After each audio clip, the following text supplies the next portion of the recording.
Hello, and thank you for the opportunity to speak today.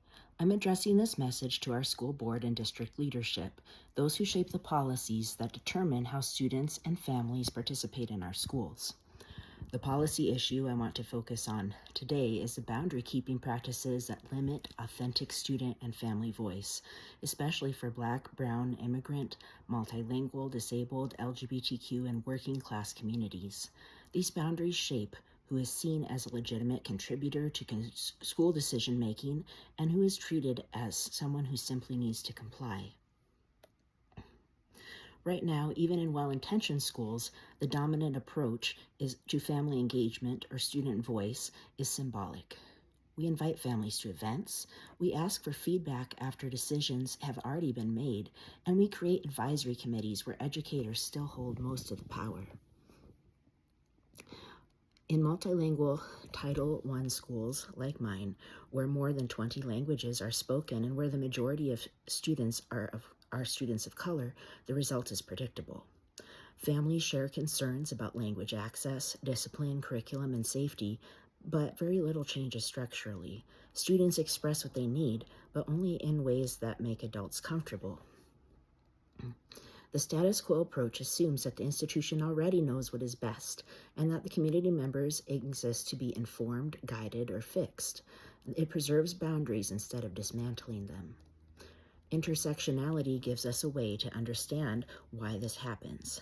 Kimberly Crenshaw defines intersectionality as a framework for examining how multiple forms of oppression, such as racism, classism, sexism, xenophobia, and language discrimination interact to shape people's experiences. But intersectionality is not only an analytic tool. As Patricia Hill Collins argues, intersectionality also asks us to examine institutions themselves, the boundaries they create, who these boundaries protect, and who they exclude. Intersectionality's inquiry allows us to name the contradictions that families and students encounter. For example, schools say that they value family engagement, yet immigrant and multilingual parents routinely feel unheard or dismissed. Schools say they want student voice, yet Black and Brown youth often face discipline or surveillance when they advocate for themselves. O'Connor's dialectical policy analysis gives language to these contradictions. She shows that when the thesis, "we value engagement," doesn't match the antithesis, "families feel marginalized," the only honest response is structural change. Intersectional inquiry allows us to understand why these contradictions persist. They persist because of the racialized and classed boundaries Collins describes, boundaries that have been built into schools for generations. Intersectionality is also praxis, a guide for redesigning policies, so those most affected by inequity can lead the work. Here are 3 shifts that intersectional practice invites. First, replacing symbolic engagement with shared governance. Schools should create decision-making councils where the majority of voting seats belong to those most harmed by current policies: Brown and Black students, multilingual immigrant families, LGBTQ youth, and students receiving special education services. These councils, not just administrators, should shape discipline policies, school climate priorities, language access, and curriculum decisions, and this should happen at the district level as well. Second, adopting participatory planning models, as O'Connor describes. This means letting students and families counter stories to find the problems we address, not just test scores or compliance measures, like when the PED comes out with something. It means co-writing policies through multilingual community forums and evaluating them collaboratively through ongoing feedback, not just one-time surveys or community meetings.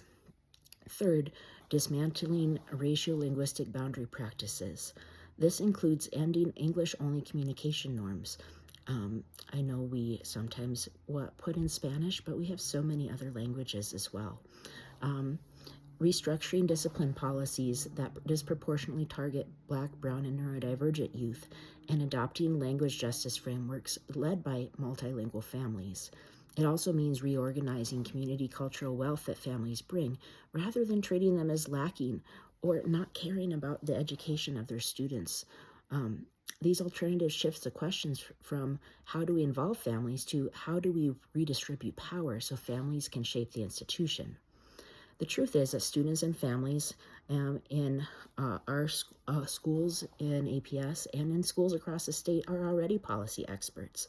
They understand the inequities embedded in discipline systems, in language access, in curriculum representation, and in how institutions respond to harm. They know what they need. Intersectionality asks us not just to hear them, but to restructure schools so their leadership is foundational. The status quo is not neutral. It reproduces systems of inequality. But intersectional policy design offers us a path towards schools that are democratic, culturally sustaining, and genuinely welcoming to the youth and communities we serve. Thank you for the work you do, and thank you for considering intersectionality not as an add-on, but as a structural commitment to justice.